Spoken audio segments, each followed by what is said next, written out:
Hello, everybody. Welcome to this lecture. Today we will discuss the topic of president. जैसे कि हमने sources of constitution वाले part में पढ़ा था कि इंडिया ने ब्रिटेन से पार्लियामेंट्री फॉर्म ऑफ गवर्नमेंट को अडॉप्ट किया हुआ है। तो पार्लियामेंट्री फॉर्म ऑफ गवर्नमेंट में होता क्या है,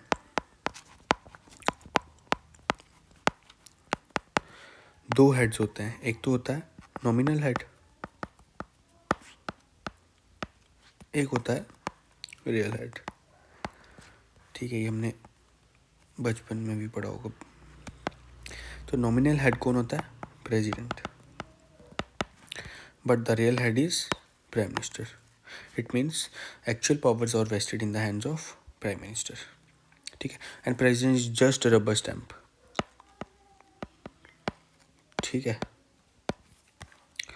तो प्रेसिडेंट के बारे में देखते हैं हम। हमारे कॉन्स्टिट्यूशन में क्या मेंशन है? And president is the first citizen of country. और आर्टिकल 52 से 62 में प्रेसिडेंट के रिलेटेड प्रोविजंस हैं। वन मोर थिंग कि प्रेसिडेंट इज़ द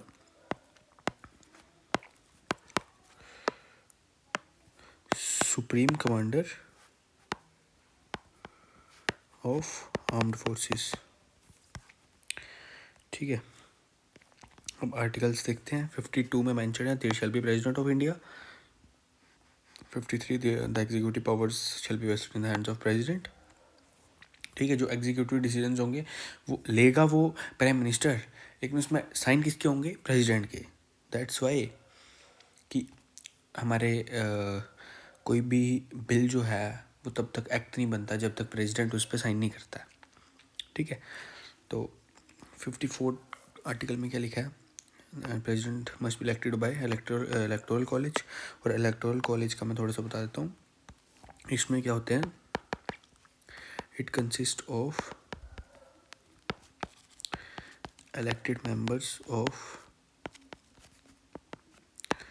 पार्लियामेंट दोनों हाउसेस से, लोकसभा भी और राज्यसभा के इलेक्टेड मेंबर्स भी, और elected members from state legislative assemblies.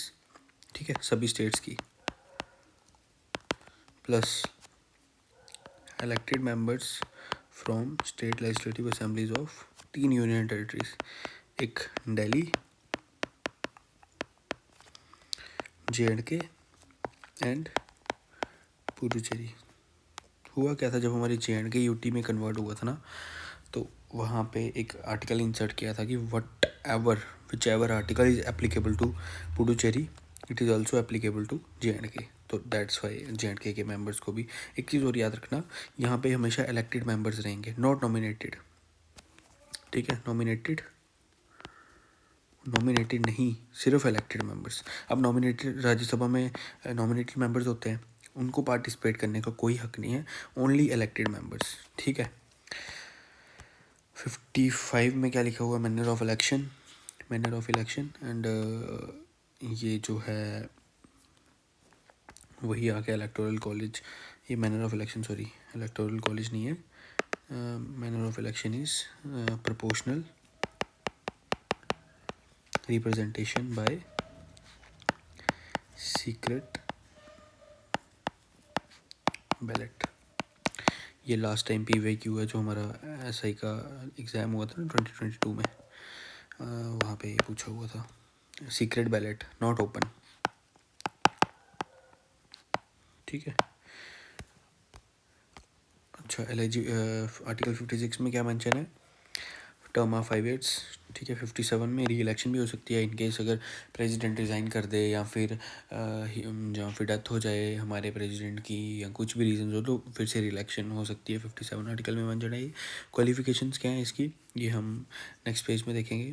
Conditions of office of president. Conditions यही हैं कि अगर आप किसी पार्लियामेंट के मेंबर हो या स्टेट लेजिस्लेटिव असेंबली के मेंबर हो तो यू मस्ट हैव रिज़ाइन पहले, तो उसके बाद ही आप प्रेसिडेंट का ऑफिस में बैठ सकते हो। और you must not hold office of profit. कोई मतलब गवर्नमेंट में आपकी कोई गवर्नमेंट जॉब नहीं होनी चाहिए या फिर कोई भी गवर्नमेंट का ऑफिस नहीं होना चाहिए, may be local, state, central, कोई भी। ठीक है, आर्टिकल 60 में क्या है? ओथ कौन दिलवाता है प्रेसिडेंट को? Chief justice of India. ठीक है, चीफ जस्टिस ऑफ इंडिया को प्रेसिडेंट दिलवाता है और प्रेसिडेंट को सीजेआई दिलवाता है। आपने देखा होगा जब हमारे श्रीमती द्रौपदी मुर्मू जी को उन्होंने जब प्रेसिडेंट का पद संभाला था तो उनको ओथ डी.वाई. चंद्रचूड़ जी ने ओथ दिलवाई थी, ठीक है। और आर्टिकल 61 में इम्पीचमेंट मेंशन है। अब एक चीज़ और याद रखना, यहाँ पर इलेक्टेड मेंबर्स, ठीक है, यहाँ पर नॉमिनेटेड भी पार्टिसिपेट कर सकते हैं, elected plus nominated also. But यहाँ पे state legislative assemblies plus UTs के मेंबर जो हैं वो पार्टिसिपेट नहीं कर पाते हैं, ठीक है, इम्पीचमेंट में। और टाइम 62 में टाइम बताया हुआ है कि इलेक्शन को अगर कोई वैकेंसी आ जाती है प्रेसिडेंट के ऑफिस में तो कितने टाइम के अंदर इलेक्शन करानी है, अंदर टाइम इज़ 6 months, ठीक है। Election of president, electoral college पहले तो मैंने ये हैं elected members of both house of parliament और elected members of state legislative assemblies and UTs of Delhi, Puducherry and J and K. Method proportional representation, single transferable vote और secret ballot, ठीक है। Qualifications क्या है, he must be citizen of India, 35 age से ऊपर होना चाहिए, he must be qualified to be member of Lok Sabha. यहाँ पे याद रखना वो स्टेटमेंट में पूछ देगा राज्यसभा, लेकिन लोकसभा है, ठीक है, राज्यसभा नहीं है। राज्यसभा का कौन होता है, ये कंडीशन किसके लिए होती है, वाइस प्रेसिडेंट के लिए। नेक्स्ट पार्ट में देखेंगे। Not hold any office of profit, ये मैंने बता दिया था आपको। नॉमिनेशन फ़ी कितनी होती है, 1500, which is submitted in RBI, ठीक है। और नंबर ऑफ प्रपोजर और सेकेंडर चाहिए होते हैं एटलीस्ट 50, ठीक है, 50 प्रपोजर्स भी और 50 ही सेकेंडर्स भी। वाइस प्रेसिडेंट को 20 चाहिए होते हैं, ठीक है। Vacancy on removal by impeachment process, impeachment अगर वैकेंसी का पीरियड हो सकती है, या तो हम उसको प्रेसिडेंट को इम्पीच कर दें या तो ऑन हिज डेथ, या फिर वो रिज़ाइन कर दे। रिज़ाइन किसको वो करता है, रिज़ाइन करता है वो वाइस प्रेसिडेंट को इन कंसल्टेशन विद स्पीकर, ठीक है, स्पीकर ऑफ लोकसभा। और या तो उसकी इलेक्शन जो है इनवैलिड डिक्लेयर करते हैं बाय सुप्रीम कोर्ट। अब इसमें क्या एक कैच है, अगर in case election is declared invalid by supreme court तो जो जितना भी टर्म उसने ऑफिस में दिया है, ठीक है, उसके दौरान जो भी उसके एक्ट्स होंगे ना, जो भी उसने काम किए होंगे, ठीक है, वो इनवैलिड डिक्लेयर नहीं होंगे, वो वैलिड रहेंगे, ठीक है। अब आर्टिकल 61 में क्या मेंशन है, ओके, इम्पीचमेंट मोशन, इसके लिए मैंने आपको बताया वायलेशन ऑफ कॉन्स्टिट्यूशन, या तो उसका रीज़न क्या हो सकता है, वायलेशन ऑफ कॉन्स्टिट्यूशन। अगर प्रेसिडेंट ने कॉन्स्टिट्यूशन की वायलेशन कर दी हो, और ये कॉन्स्टिट्यूशन की वायलेशन कौन डिसाइड करता है, पार्लियामेंट।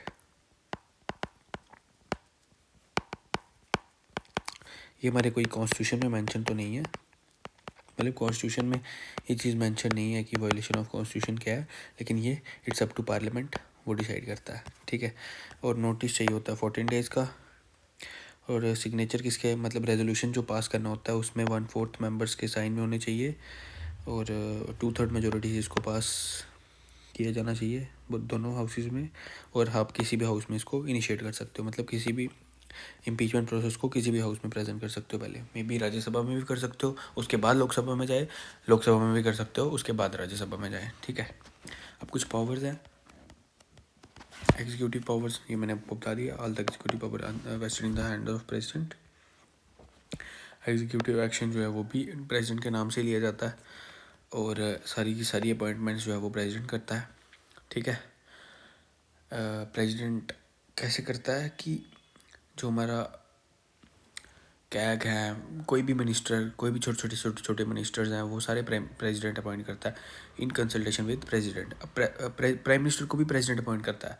फिर जब प्राइम मिनिस्टर को प्रेसिडेंट अपॉइंट कर लेता है, उसके बाद प्राइम मिनिस्टर से पूछा जाता है, जो प्राइम मिनिस्टर उसको बोलता है वो उन्हीं ही मेंबर्स को अपॉइंट करता है as a member of, sorry, as a defence minister, या फिर फॉरेन मिनिस्टर, वो उन्हीं उन्हीं उन्हीं जो प्राइम मिनिस्टर बोलता है उस उन्हीं ही मेंबर्स को वो अपॉइंट करता है एज ए मिनिस्टर्स, ठीक है। और शेड्यूल एरियाज़ की पावर भी प्रेसिडेंट के पास है, ये बहुत इंपॉर्टेंट है। अब समवन और प्रोरोग क्या है, मतलब कोई भी पार्लियामेंट का सेशन स्टार्ट करना और प्रोरोग एंड करना, ठीक है। ये होता है फर्स्ट सिटिंग, ठीक है। और डिज़ोल्व हो गया कि जब गवर्नमेंट मेजॉरिटी नहीं हासिल कर पाए, जब गवर्नमेंट मेजॉरिटी नहीं हासिल कर पाती है तो वो प्रेसिडेंट को बोलता है प्राइम मिनिस्टर कि आप असेंबली को डिज़ोल्व कर दो, ठीक है। अब स्पेशल एड्रेस, ये तो जॉइंट सिटिंग इंपॉर्टेंट है। असेंट बिल को प्राइम मिनिस्टर देता है। जब भी कोई हमारा पार्लियामेंट से बिल पास होकर प्रेसिडेंट के पास जाएगा, अगर प्रेसिडेंट असेंट नहीं दे तो वो कभी भी बिल जो है वो एक्ट नहीं बनता है। प्रेसिडेंट के असेंट के बाद ही बिल जो है वो एक्ट बनता है, ठीक है। ऑडियंस क्या होते हैं कि अगर इन केस पार्लियामेंट जो है हमारा सेशन में नहीं है, ठीक है, होता है ना पार्लियामेंट गैप्स लेता है जैसे, तो उस टाइम पे अगर आपको कुछ रूल या फिर कोई नोटिस लेके आना है तो वो प्रेसिडेंट के ऑडियंस के थ्रू लेके आता है, ठीक है। अब जुडिशल पावर्स क्या है, अपॉइंटमेंट ऑफ जजेस of supreme court and high court, ठीक है। ये प्रेसिडेंट करता है। पार्डनिंग पावर्स ये नेक्स्ट पेज पे देखेंगे। और प्रेसिडेंट के पास एक और पावर होती है कि he can consult with the supreme court, ठीक है। आर्टिकल 143 में अगर उसको कोई प्री कॉन्स्टिट्यूशनल ट्रीटी है या फिर वो सुप्रीम कोर्ट को कंसल्ट कर सकता है, ठीक है। अब इमरजेंसी पावर्स भी प्रेसिडेंट के पास है। नेशनल इमरजेंसी वही लगा सकता है, प्रेसिडेंट रूल वही लगा सकता है, फाइनेंशियल इमरजेंसी भी प्रेसिडेंट लगा सकता है। अब इसकी कुछ पार्डनिंग पावर्स हैं। पार्डन क्या होता है, आप उसको कम्प्लीटली फ्री कर दोगे जो माफ़ किया। कम्यूट, आप उसकी जो पनिशमेंट है उसके नेचर को चेंज कर सकते हो। जैसे कि पहले अगर आपको अगर आपको पहले फांसी मिल रही है, ठीक है, पहले फांसी मिल रही थी, अब प्रेसिडेंट क्या बोलेगा कि इसको यार कोई छोटी मोटी सज़ा दे दो, 10 साल की जेल कर दो, ठीक है। अब रिमिट क्या होता है, रिड्यूसिंग द पीरियड। अगर पहले आपको 10 साल की जेल थी, हो सकता है फिर वो 2 साल की जेल कर दे, ठीक है। ये फिर रिप्राइव क्या होता है, कोई स्पेशल सर्कमस्टांसिस में उसकी पनिशमेंट कोई रिड्यूस कर लेना। फॉर एग्जांपल कोई प्रेग्नेंट लेडी है, ठीक है। रिस्पाइट इज़ टेम्परेरी सस्पेंशन, ठीक है, टेम्परेरी थोड़े टाइम के लिए उसको सस्पेंड किया जा सकता है। अब वीटो पावर्स क्या है, वीटो पावर्स हैं एक तो आगे पॉकेट वीटो, कि वो कोई भी डिसीजन ले ले। मैंने बताया ना आपको कि प्रेसिडेंट के असेंट के लिए बिल को सेंड किया जाता है प्रेसिडेंट के पास, ठीक है। पार्लियामेंट सेंड करता है प्रेसिडेंट के पास फॉर द असेंट, लेकिन उसके पास 3 पावर्स हैं। ये पहली पावर है पॉकेट वीटो, वो कोई भी एक्शन ना ले, मतलब जस्ट वो अपने पॉकेट में डाल के रख दे, ना कुछ बताएगा उसके बारे में, कुछ भी नहीं, ठीक है, कोई एक्शन नहीं लेगा। Now the next is absolute veto. Absolute veto is कि वो असेंट ही नहीं देगा, ठीक है। इट्स नॉट वर्किंग योर, वो असेंट ही नहीं देगा, ठीक है। और सस्पेंसिव वीटो क्या होती है, he has power to send back the bill to parliament again for the reconsideration, ठीक है। अब रिकन्सिडरेशन के लिए जब प्रेसिडेंट जो है वो पार्लियामेंट को बिल भेजेगा तो पार्लियामेंट को उसको रिकन्सिडर करना पड़ेगा, ठीक है। अगर पार्लियामेंट ने वापस से प्रेसिडेंट को भेज दिया,